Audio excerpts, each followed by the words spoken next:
lady. Thank you very much. We haven't named her yet. If you want to play Name the Computer Lady, then by the end of the night, maybe we'll have a name for her.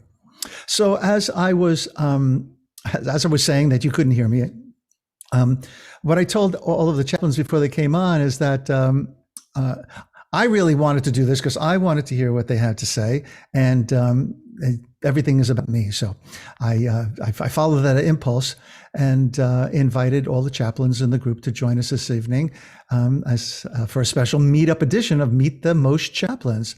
So again, I welcome Chaya and Miriam, Shulamit, Janice, and David into this holy conversation.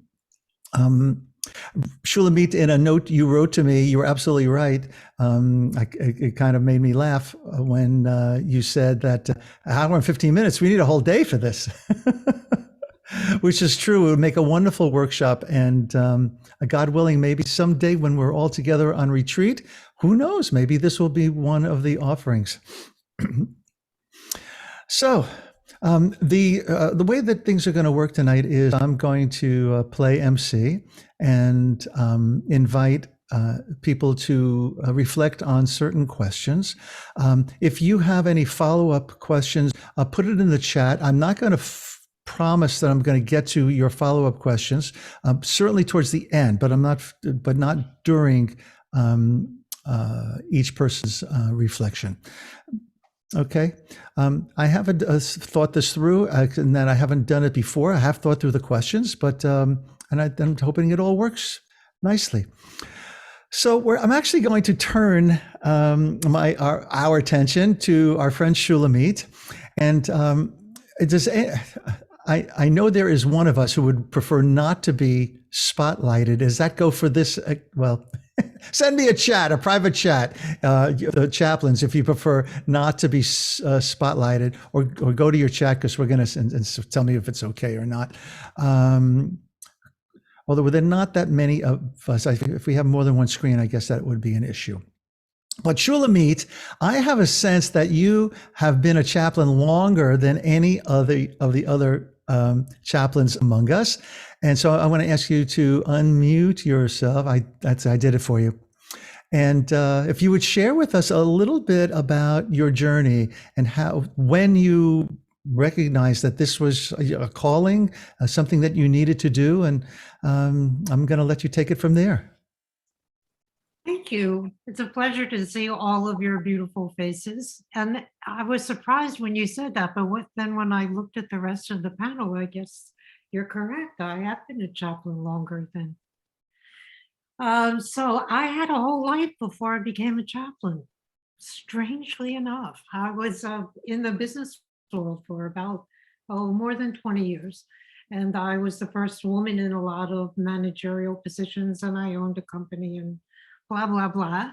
And somewhere along the line, I began asking God for something that had more redeeming value.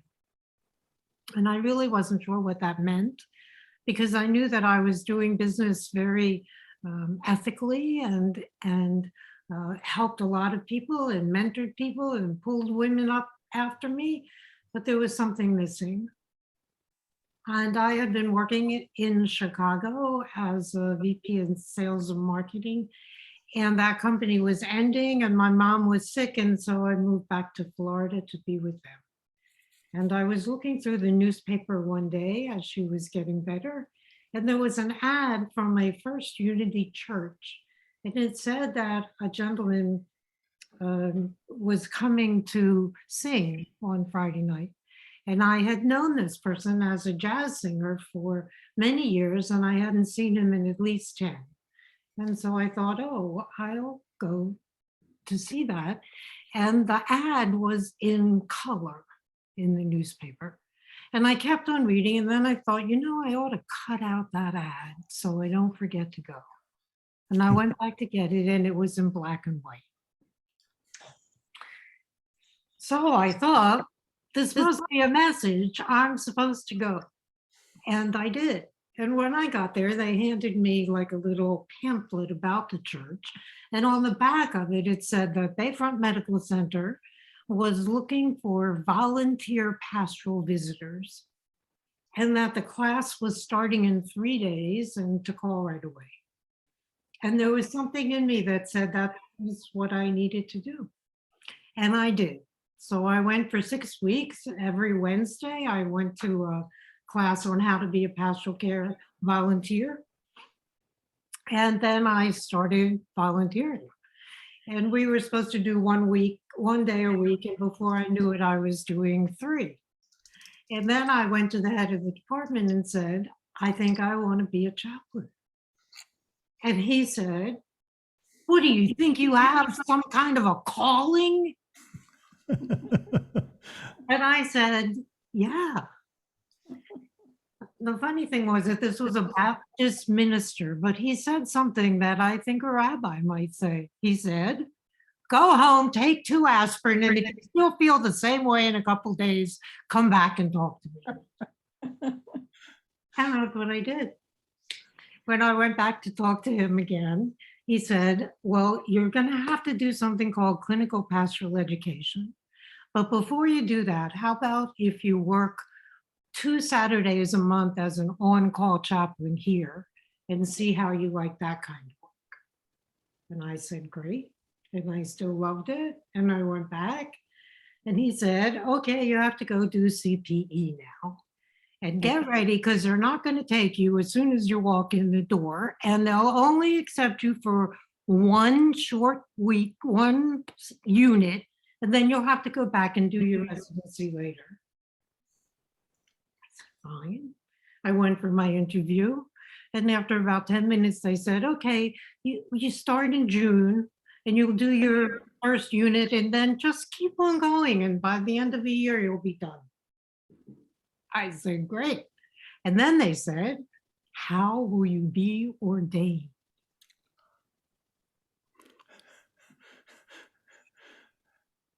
I said, ordained? You have to be ordained? And they said, yeah. And I said, well, I don't know, but I'll see you in June. So, Mark, the story could keep on going, but I would like to stop at this point. Hand it over to someone else to tell the story. I'm happy to do that, Shulamit. I do want to ask you, because I think it's wonderful for people to know, what was the business that you were doing before, when all of this?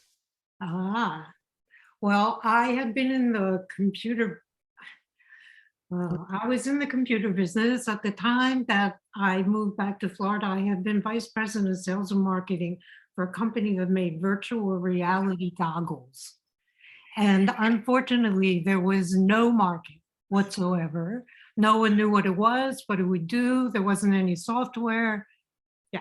1996 was a little early for virtual reality. Well, we're in virtual reality right now, so you've just come full circle. Thank you, Shulamit. That's a wonderful story. I've heard that story before. It gets better every time. Oh, thank you. Hi, Lerner. So in my previous life and in my life now, I'm a licensed clinical social worker.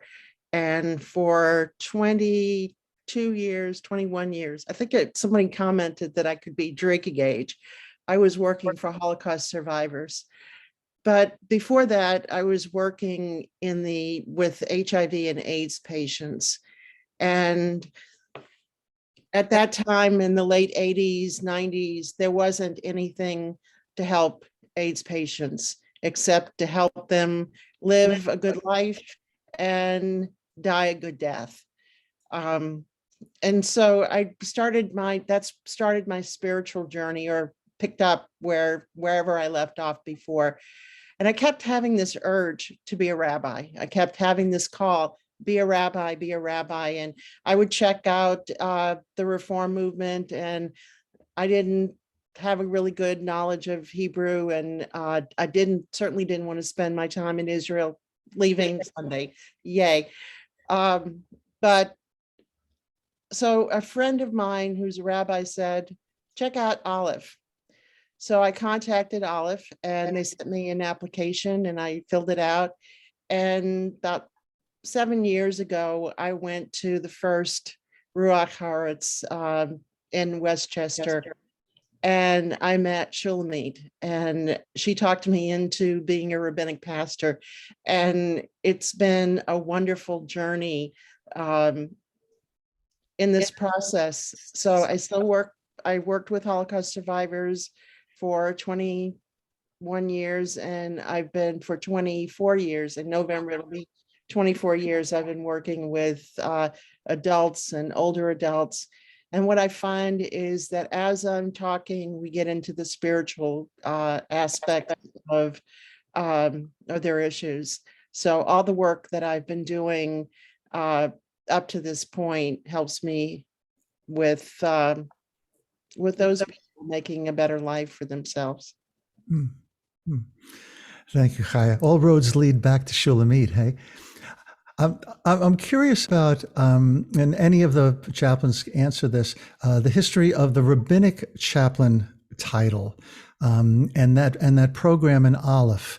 Since I'm not, I don't have that history in my back pocket. When did that program start, and when did the title of rabbinic pastor become a thing? Does anybody know? Shulamit knows. Of course, Shulamit, she's our historian. Oh, if you, at any point in time, if you want to cut me off, Reb Mark, be my guest. Okay, stop there. If I knew the way, I'd take you home. There you go. I would. I found, so it sort of picks up from where the story stopped a few minutes ago, because I then went on a search as to how to be ordained. And at that point in my life, I was what I would call a Rosh Hashanah and Pesach Jew. I didn't know a lot about davening, or I have very little Hebrew.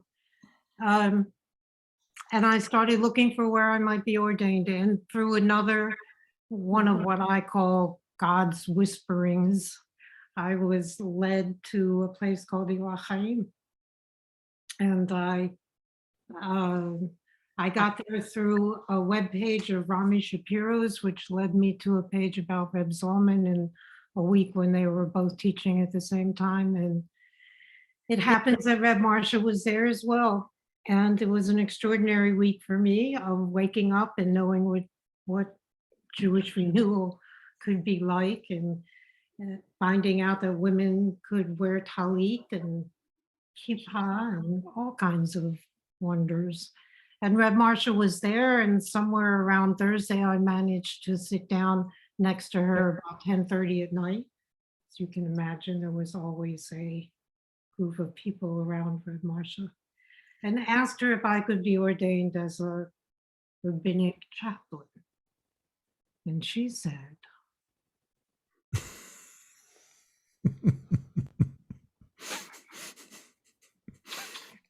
perhaps.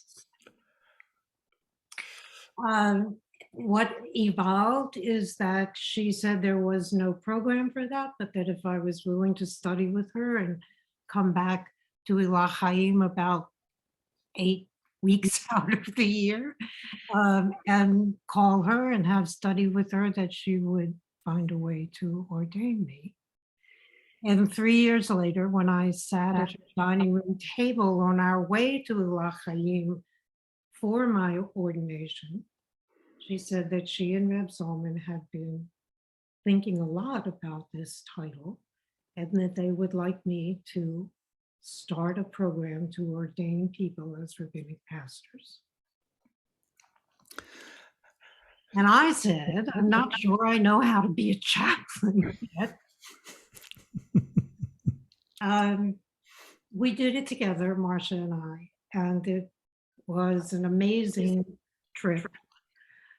Some of the people on this call went through that program. Right. So They went through it at different times, and I think they should talk about it. absolutely. But from what I'm hearing, you were the person who created the title. Did I hear that correctly? Okay, that is not a true statement. Let me tell you what is, because the title is a thing of great discussion. Reb Zalman wanted us to be called rabbinic pastors. That was his name. And in the first 5 years, we tried to change it at least 10 times a month. And he always said, no, that's the title, and that's what I want you to be. Great. I saw Dee very excited. You must have recognized yourself in there. Janice, if you would share a little bit with us about your journey, and then we're going to actually switch to a different question, or otherwise it'll take the entire time hearing about everybody's journeys, which would be wonderful. But we have some other things that we would like to hear people reflections on. So, Janice?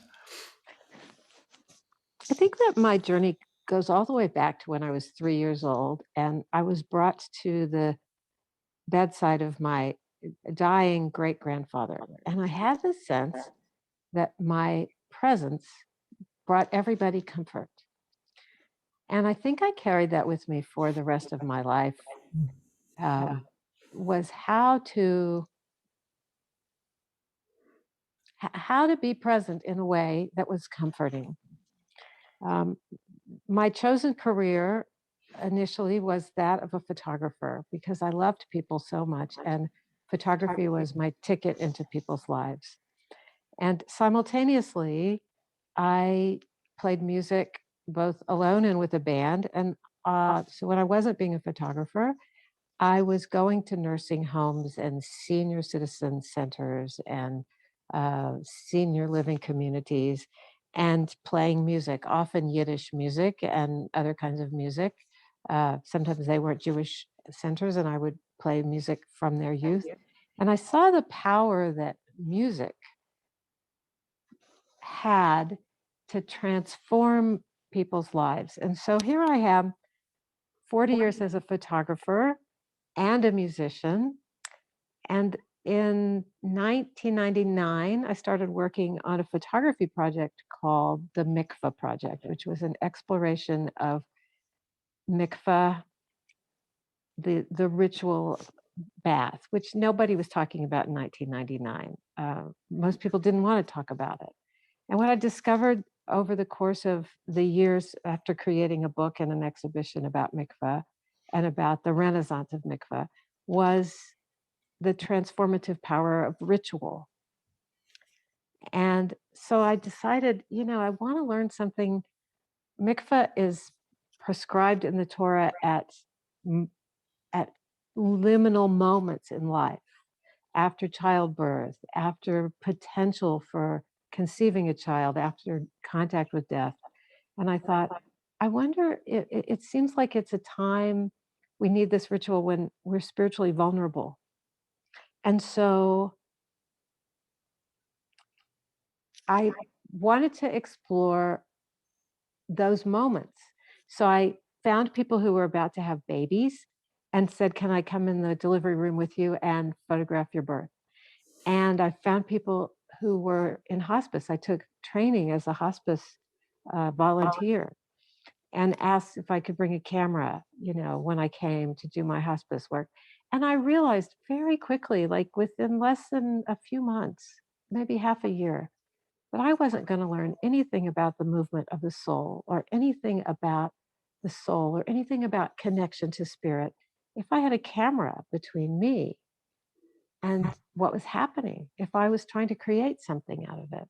And so in that moment, I put my camera aside and I didn't pick it up in that situation again, but I continued to try to be present with people, particularly people doing the work of dying. Particularly people in my own community and sometimes beyond my own community. And I just found myself drawn to and called to work with people at times when other people were maybe not even wanting to be there or see what was happening. And I think that finally it was after my own mother got cancer and passed away in 2013 that I decided I wanted to train as a chaplain so that I could do this, so I could learn what I needed to do this all the time. And so I signed up for a I signed up for a CPE program at a hospital in Houston. And, I wasn't ordained. I didn't have a divinity degree, but I had spent many years in DLTI and being a cantorial soloist and creating ritual in my synagogue. And they accepted me. They accepted me. And I had the intention of entering the Hashpa'ah, the spiritual direction program with Olive. And on that basis, they accepted me. And when I completed my CPE at that hospital, they hired me as a chaplain. And I went to work there in 2015, and I still work there today as a PRN chaplain.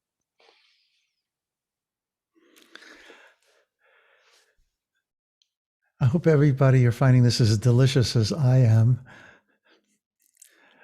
I can't help but notice the quality of listening in this room right now. Even though we're all muted, there is something about your presence in leaning into each of the stories that our chaplains just told us, which of course is one of the most important skills for a chaplain to have, maybe the most important, is to be a good listener. So one of the things I was wondering about, which Shulamit, you certainly shared, and Chaya as well, was about influences or people who were inspirations to you that led you along the way. Some of those people, like in the Joseph story, he goes looking for his brothers and he meets an unnamed Ish, right? Some say if you look at the Rashi, he says it's the prophet Gabriel, but we don't know who it was, and he goes without a name. And sometimes it's people without names who actually point us on our way and the direction we end up going in.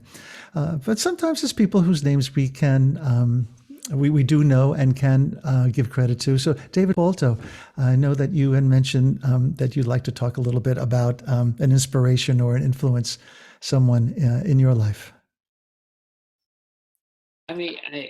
Oops. I got you. Thank you. Yeah, I'm very touched by everybody who's preceded me, my colleagues. And by the way, I went into chaplaincy because I love listening, and I love listening in a fashion that enables people to find the stories that are deep inside them. But actually, the person who influenced me comes to mind was a hospice patient I had who was a rabbi and suffered a terrible neurological disease. So he couldn't speak and he couldn't make any facial expression.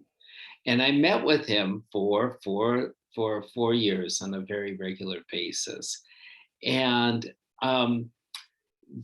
it's just, it was a really wonderful interaction in which I really had to sort of search inside and try to connect with his neshama.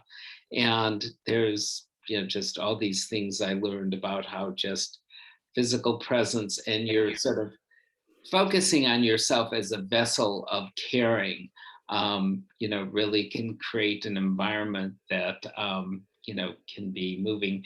And having a very strong faith, because he was never going to confirm something. I mean, I was never going to get some kind of response that necessarily, sort of put him, told me, what I was doing succeeded. And one of the things that I really enjoyed was he was a rabbi and a chaplain and had been a prison chaplain, and I am a prison chaplain and a volunteer prison chaplain in Western Maryland.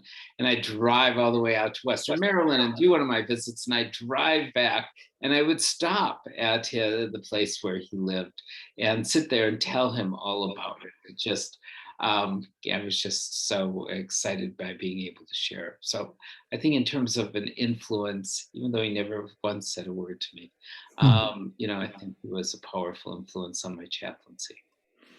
Well, that is a wow, Shulamit.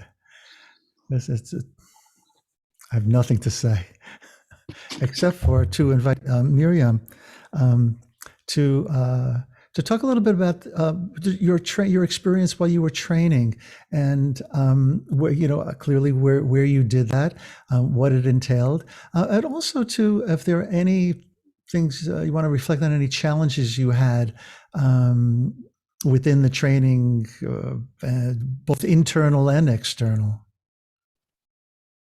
Thanks, Mark. It's really great listening to everybody's stories. Some I knew, some I didn't. So I did my training. I was living in the DC area at the time, and I did my first CPE units at Sibley Hospital. And so the way CPE works is that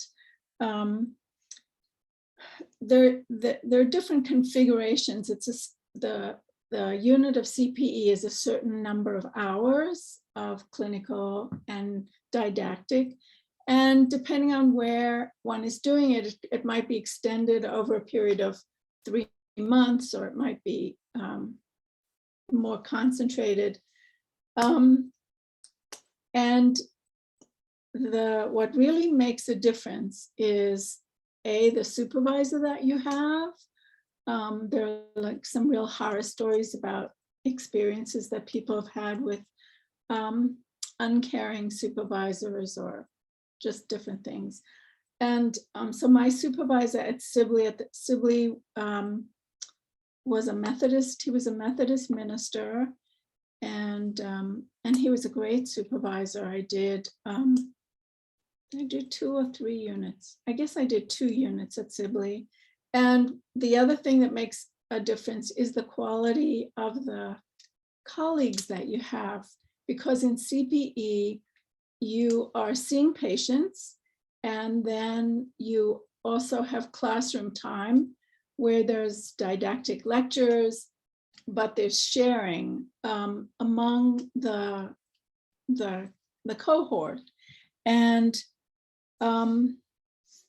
so in my units, I was very blessed with having this really excellent supervisor who, I'm just remembering now, I'd forgotten this about him, that so the focus is on our inner work, because the training is really to become a vehicle, to become a vessel and a vehicle for pastoral care. So you have to do, a lot of the work is on our own emotional and spiritual development. And I'm completely forgetting his name, but I did some very, very deep work with him around the loss of my father, which had happened, which was a real seminal event in my life, a major trauma that happened when I was 12. And the work I did with him was quite remarkable. And then I had really excellent colleagues. And by that, it means people who are really willing to go in and do their own work as well. Because the challenges come from people who are in the group and withhold. And I did experience 1 or 2 of those people. So I'm trying to think of the challenges. So part of the training is that you do verbatims. So you have to write, you have a particular visit with a patient, and then you have to write verbatim everything that they said and everything that you said. And then there's a way of analyzing it. And I think the verbatims are really challenging for memory reasons as much as anything else, but incredibly rewarding and growthful experiences. So after I did the 2 units at Sibley, I did a residency at Albert Einstein Hospital in Philadelphia. And so a residency is what it sounds like. It's a full-time chaplaincy gig, also with classes and didactics, and doing verbatims, as well as being on call and spending the night at the hospital and seeing patients. And Albert Einstein was an incredible place to be. It's in an area of Philadelphia that used to be a very Jewish area. And when white flight happened and the redlining, it became a mixed, mostly Black area. But Albert Einstein Hospital, which was started during the Civil War when Jewish soldiers returning from the war were not treated in other hospitals. So it had this long history, and they made a decision not to move out to the suburbs. And it was an incredible place. There were five translators on staff. There was a Vietnamese translator, a Russian translator, a Spanish translator, a Chinese translator, I think, which shows you the population that we were serving. And so it was really incredibly rewarding. And my supervisor in that was a rabbi, who was also a really excellent. She was a wonderful supervisor. And I'm trying to think of particular challenges internally. I think, I'm sorry, I don't have a really good memory. I was doing the verbatims and keeping up with it. And Albert Einstein's a level 1 trauma hospital. So being in the trauma bay when there were there were a lot of gunshots, and working with people who were facing those kind of traumas was very challenging.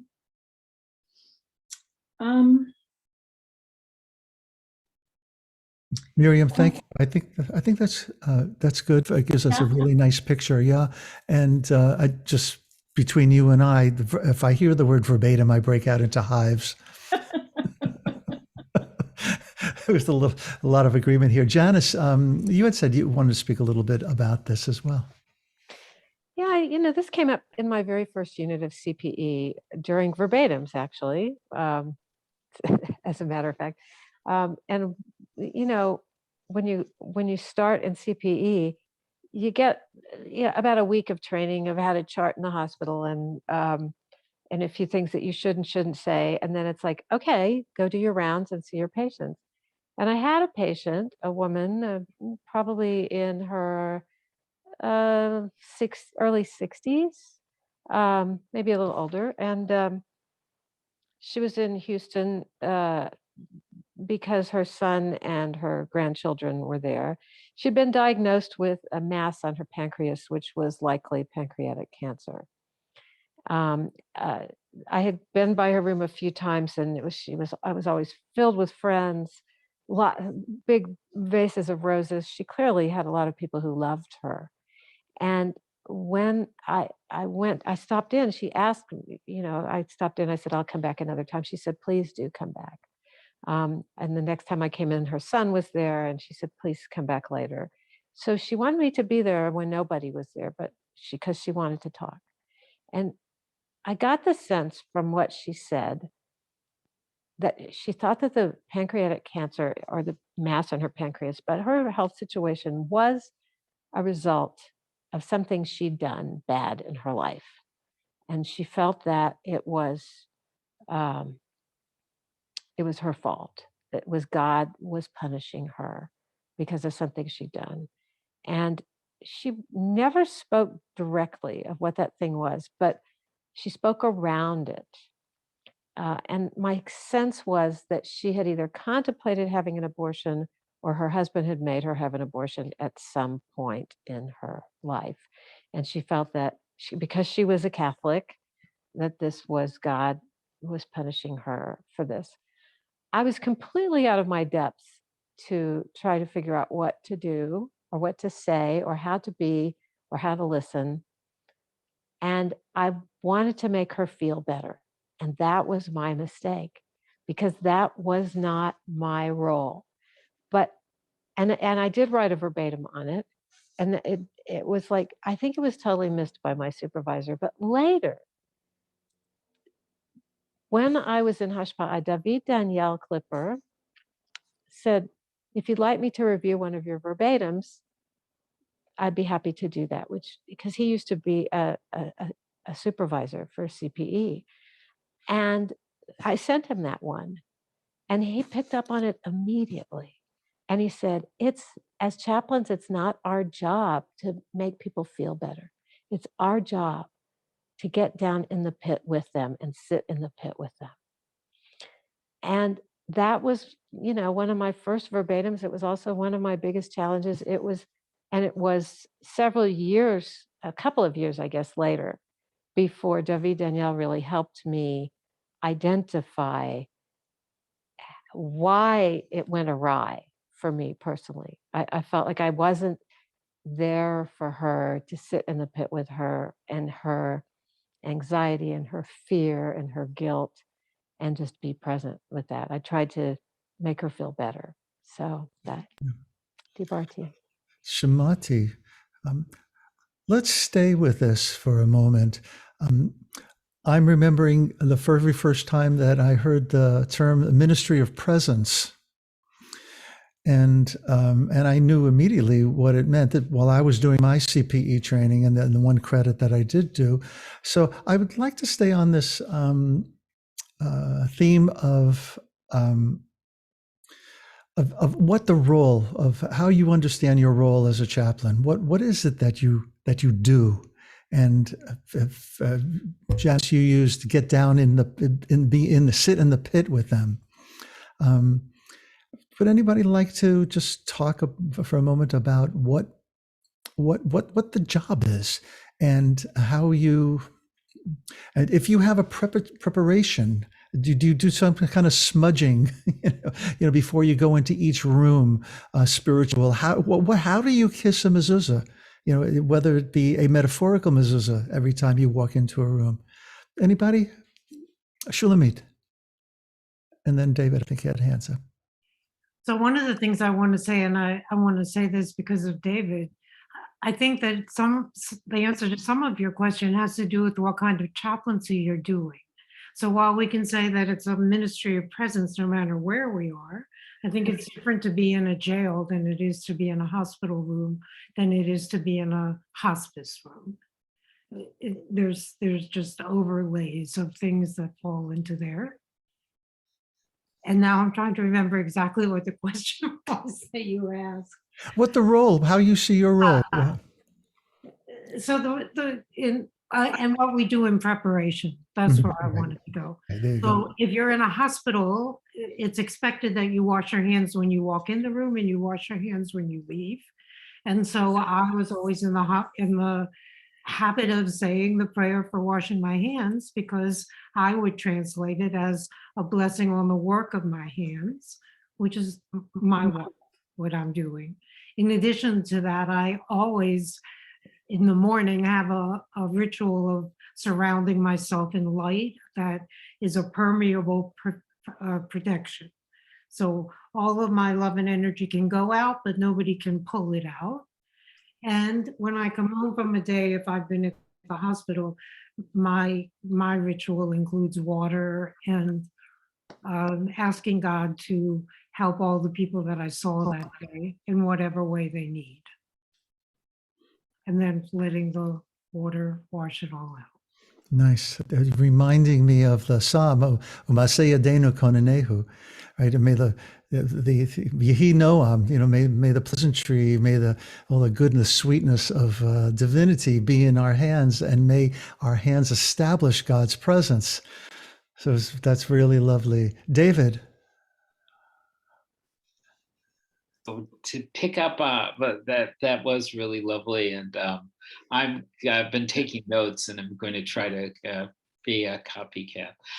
But to use Janice's example, you really want to get into the pit.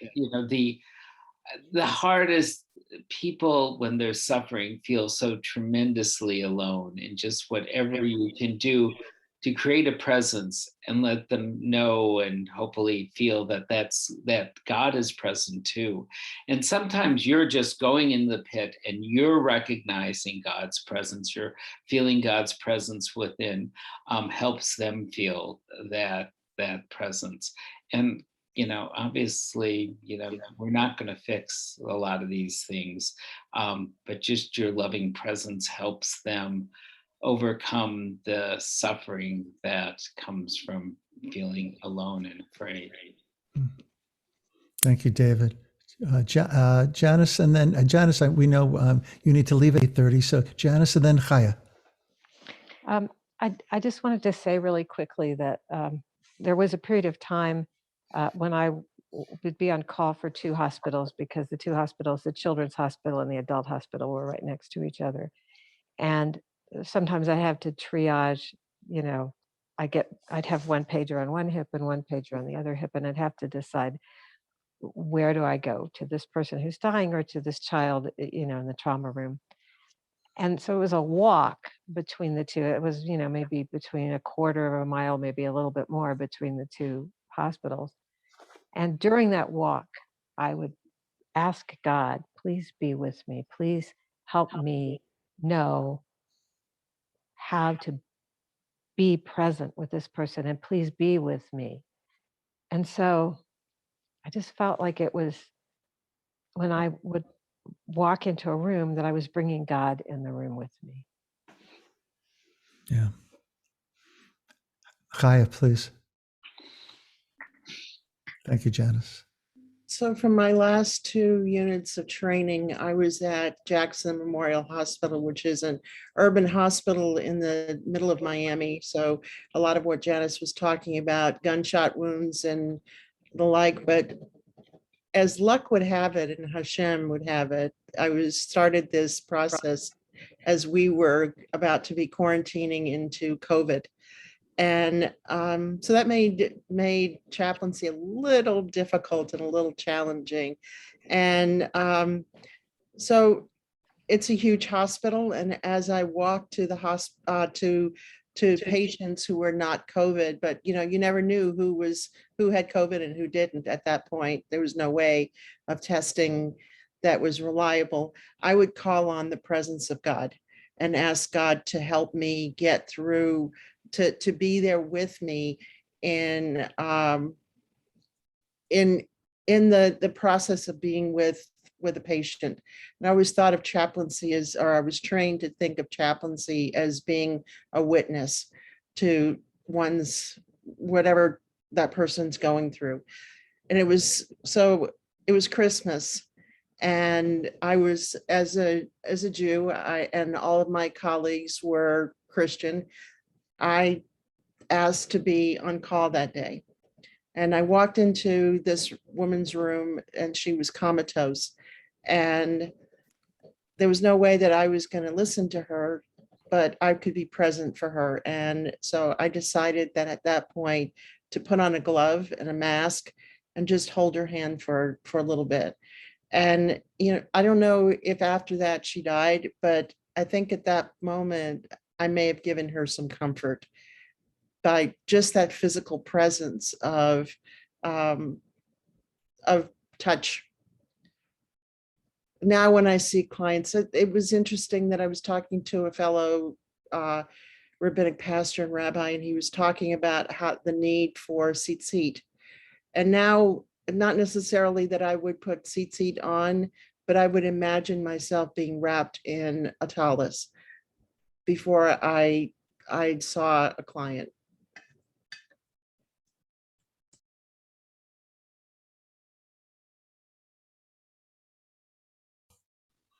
Very powerful stuff. Thank you, Chaya. And thank you, David. This actually leads me to, so you touched on it, both Janice and Chaya, about preparation to seeing a patient and reaching out for God's presence, God to be with you. This question goes to everyone. How do you sustain yourself in all four worlds? So, Shulamit, you were talking about washing your hands.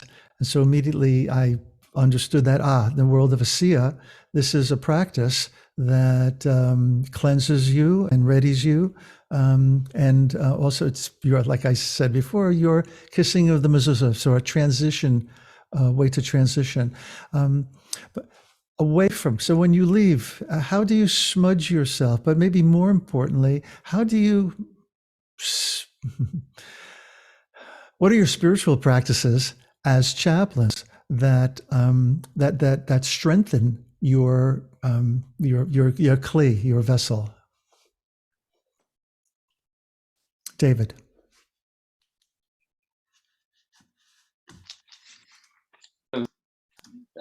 Try to raise the spirits of patience. So one thing and I believe that in the verse in Pirkei Avot, that who is wise, she can learn from anyone. So I always try to consider what I've really learned through the interaction, and then relate that to the person and be grateful to them, and sort of say, by our interacting, this is what I've learned from you. And I think that can oftentimes raise the spirits of people, and raises my spirit too. So acknowledging what you receive as well as what you give. Yeah. Shulamit? If I'm at the hospital, when I was at the hospital for a day, when I come home, the shower is not just to clean off any germs I might have gotten, but I would see the water as being able to wash away the excess of energy that was left from all the interactions I had during the day.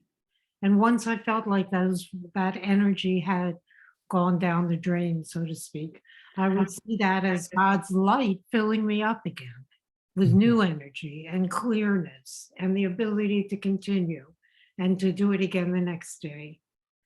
And for me, it has always been important to have a strong morning practice, to be grounded and ask for help. And just like everybody has been saying, to be sure that I'm not alone when I walk into that room, that God is with me. And personally, I like to see the patient's angels hanging out as well as my own. There's my little woo-woo-ness for you. Anyone else like to have reflection on that? Hi.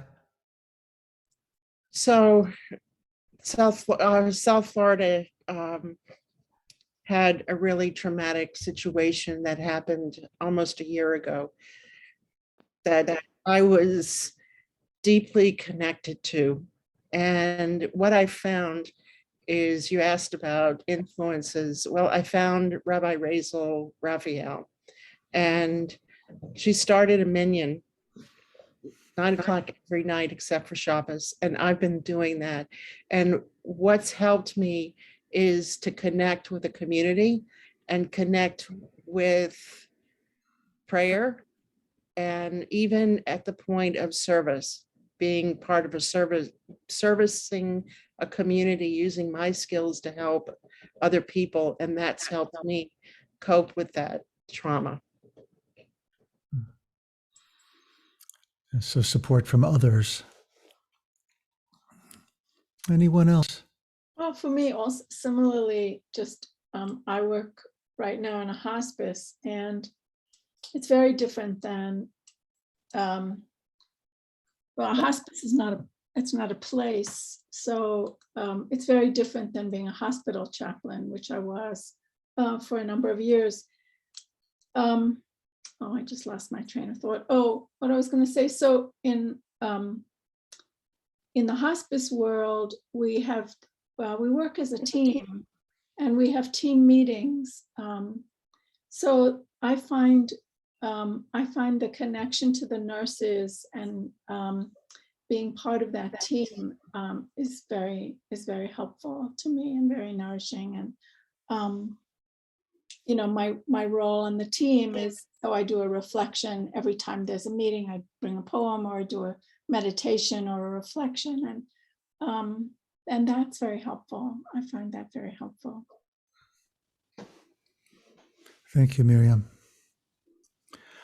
Let's open up the room to if any of you have any questions that you would like to ask. Or if there's a question like any of the chaplains would like to ask each other to follow up on something that they said. Anyone have a question? Judith.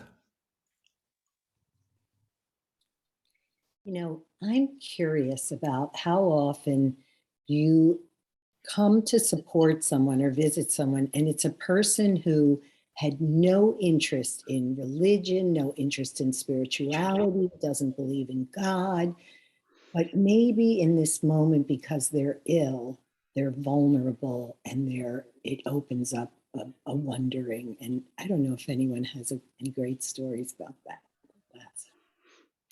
Anyone want to take that on, Janice? So I once went in to see a patient, and I have several like that, actually. They're some of my most beautiful moments because there are those patients who go, no, we're fine, and dismiss you. There was one guy, I came in to see him, and he said, I don't want to talk to you because you're just trying to convert me to your religion. And I said, no, that's not what I'm here for. And he goes, well, what are you here for? And I said, I'm here because at this hospital, we think that your emotional and spiritual health is part of your physical healing. And he was taken aback by that because he thought I came to talk about religion. And he was willing then to open up to me about his feelings about religion and how his parents made his brother and him, they forced him to go to Catholic school, but they weren't religious at all. And he felt like it was all hypocritical, and he had a lot of scar tissue around religion.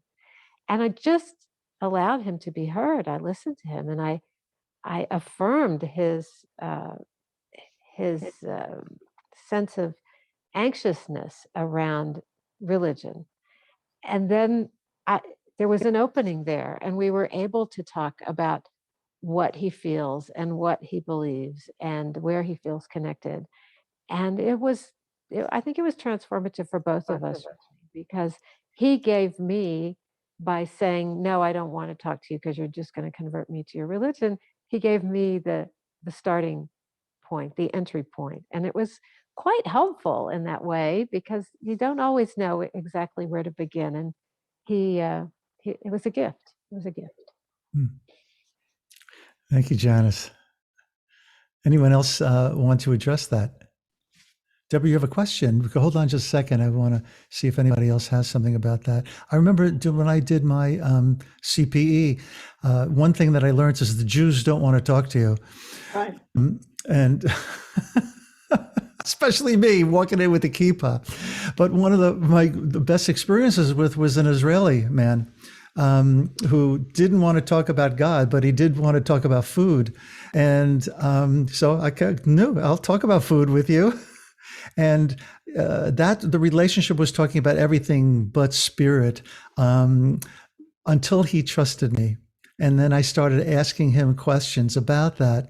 And it's not that I was looking to make him into anything, but I do remember how delighted he was that I kind of lassoed him in. Oh, I see the method to your madness. Shulamit, do you want to follow up on this question? Go ahead. I do. It's a very quick story. So I did a lot of work in the ER, and I was in the ER one day when a trauma patient came in, and she was what we medically call bombed. She had hit her head. She was crazed. She didn't know where she was, what she was doing, and she was obviously talking a foreign language. So someone decided that the language might be Hebrew. And I was called in, and I walked over, and the nurse said to her, "This is our rabbi." And she looked at me and said, "You are not a rabbi. Rabbis are only men."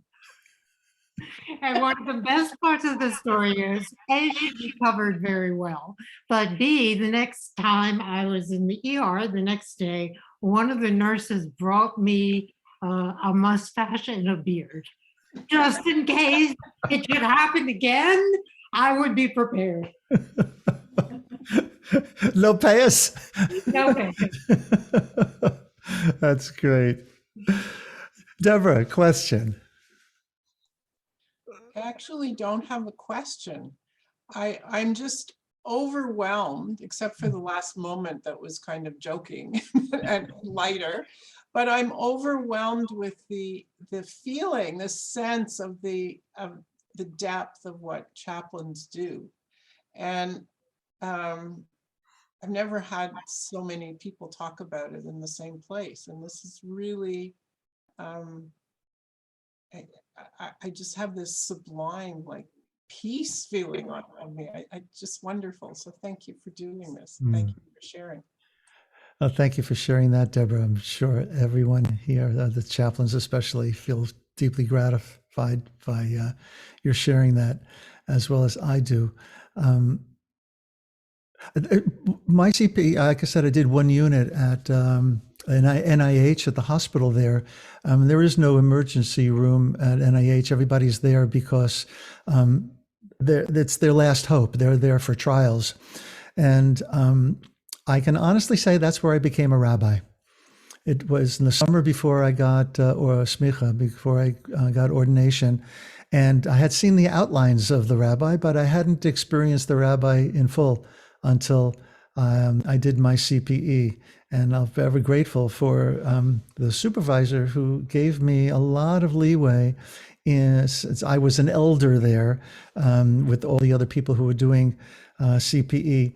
And she had actually one person that was way too difficult for her, who was very negative about everything and all of her input, and she just didn't know what to do with him.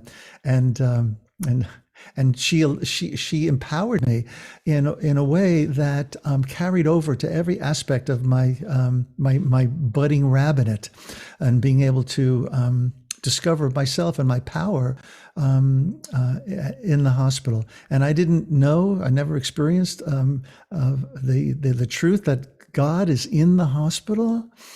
Maybe that's where God is hiding. And certainly in our pain and in our brokenness. I've ever indebted, for that experience, for that. Any final words, anybody, or anything else anybody would like to add? Jay has a question. Janice, go ahead, because you have to leave a minute That's ago. okay. I can actually stay a little bit longer. So if Jay wants to ask a question, I could tell my story then. Okay, go ahead, Jay. It was less a question than a comment, having spent more than I would like to have spent time in Sibley Hospital over the last couple of years. And just the deep connection and healing from the chaplains, someone who has left this room earlier, and from Rabbi Mark and others during the times that I was there, was so deep and just something that my soul needed and my body as well needed at that time. And to have witness when the chaplain came in to visit with my aunt before she passed away this past fall, and just the holding of the hand, saying the prayer, and just the kindness, the love, and that connection. So from the patient perspective, I just am so grateful for all of the work that you all are doing. So thank you.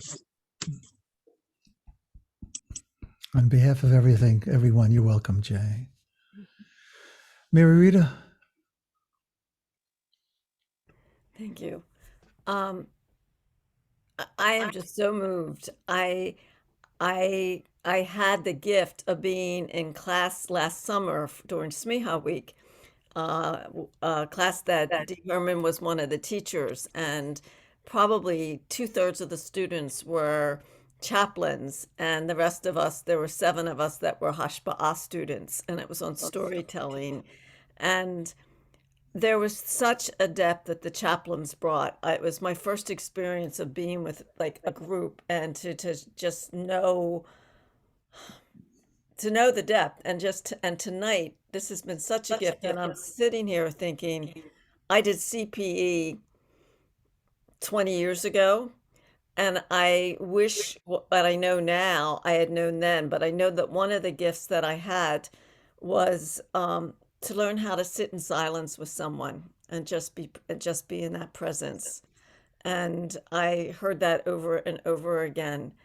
And I just want to say thank you for the way each of you bless us with your presence, whether you're talking about what you do, it's just about who you are, and you bring that blessing to us here. So I'm really touched by that tonight.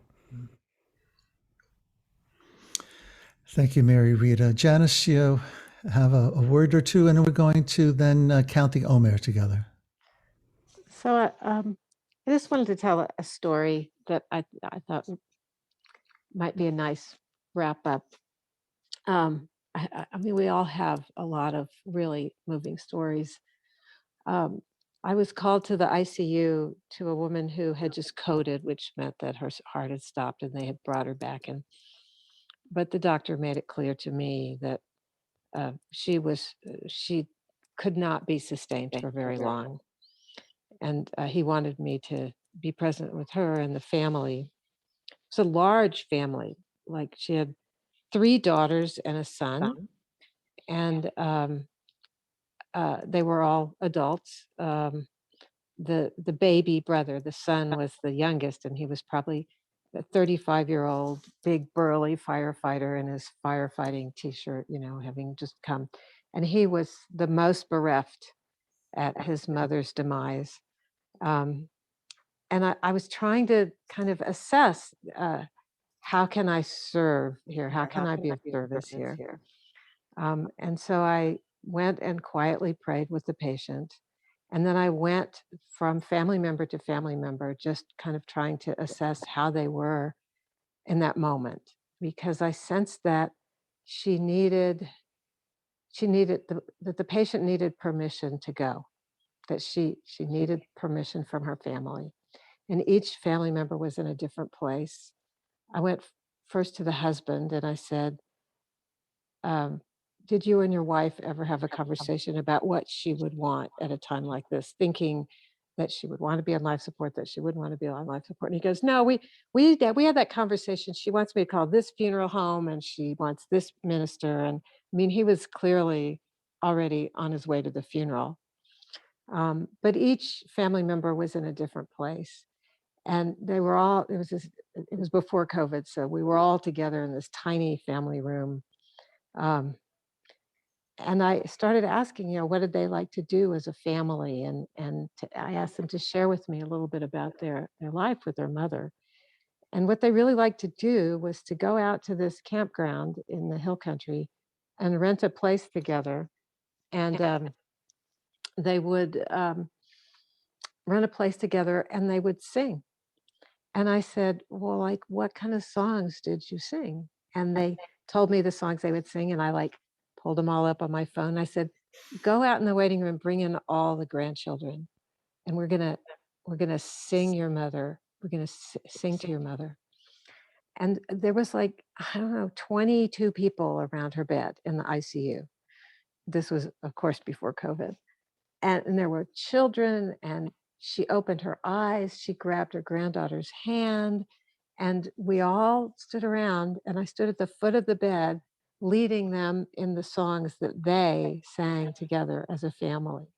And we sang 2 or 3 songs, and then I think we sang Amazing Grace. They wanted to sing Amazing Grace. And then she opened her eyes, she looked at her daughter, she took her hand, she closed her eyes. And I said, I'm going to let you be alone now with your mother. And I left. I had to go to another call. I got paged to the children's hospital. And when I came back, she had just died. And the children threw their arms around me and they said, thank you so much. You gave our mother the death that she would have wanted to have.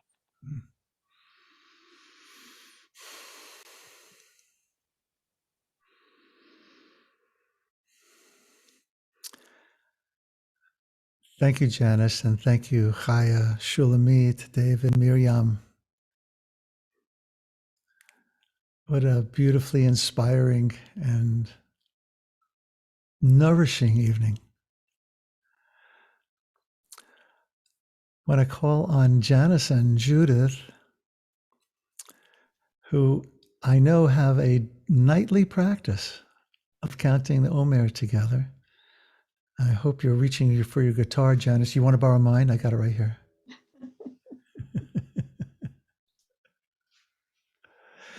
So just so everybody knows, yesterday was the 11th day of the Omer.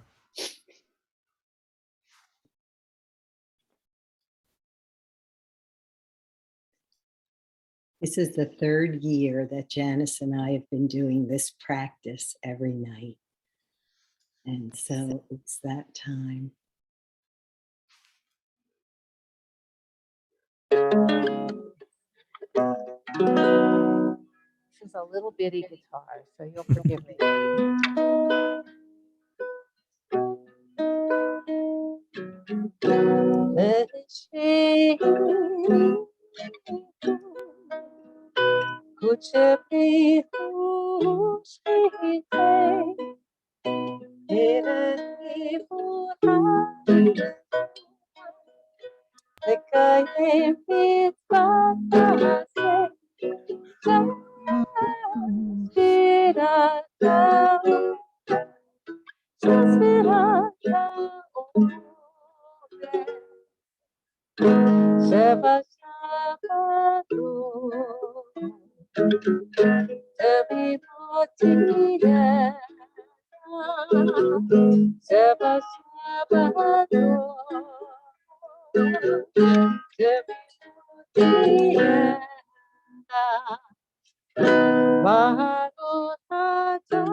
Just a minute. Hayom, hayom. Today, I got to pull it up. I've got it. I've got it. Today is the 12th day of the Omer. Hod Sheba Gevura, glory within strength. Today is the 12th day. That's 1 week and 5 days. Let this day be a holy vessel. Sit in whatever is. You are filled with divine light. Feel yourself shine.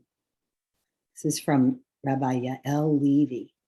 And the practice for today is to take some time to sit.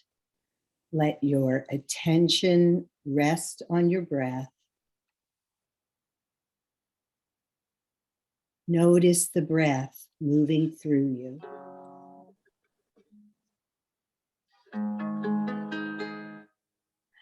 Imagine the breath as a clear, pure light. The light might take on color or texture. Notice its qualities.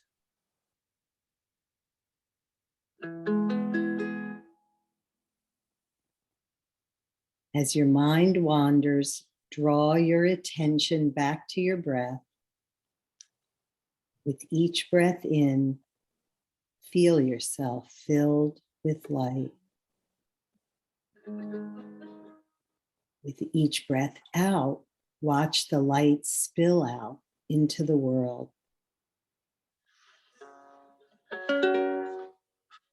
Notice that even as you breathe out, you remain filled with light.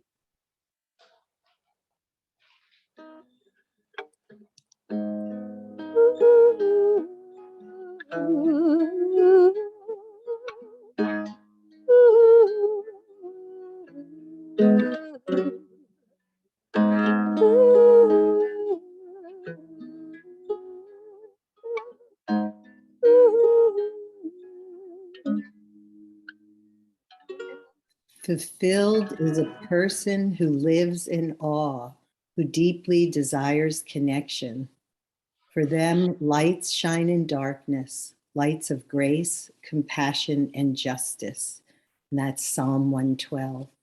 So fitting for all of you chaplains. Sit in that light, giving it and emanating it.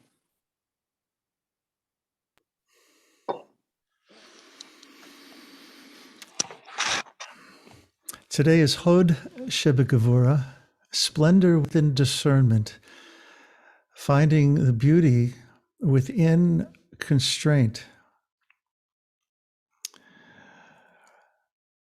Rabbi Shapiro teaches that we find a way to render judgment without being arrogant.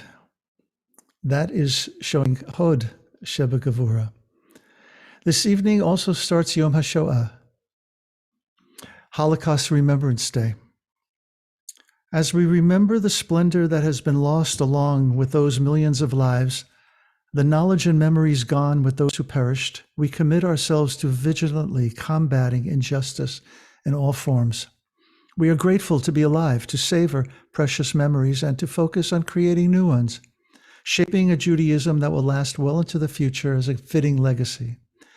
We cannot recreate the splendor that is gone, but we can preserve and honor what we remember, battle intolerance, and live honorable lives while working to build a society based on justice.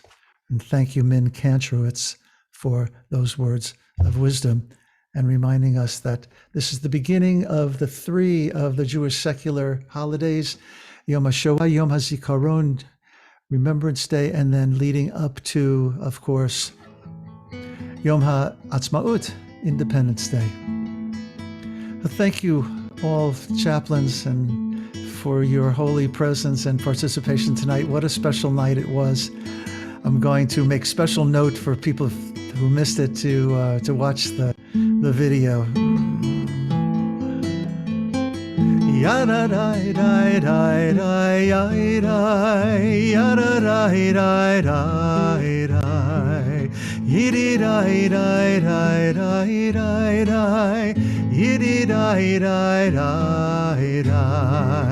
Sheva Shabbatot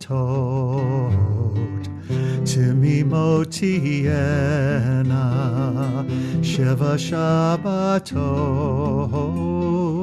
Timimot Tiena, Halalai Rai Rai Rai Yidi Rai Rai Rai Rai Yidi Rai Rai Rai Rai Rai Yidi Rai Rai Rai Rai. Let's see, how do I work this in?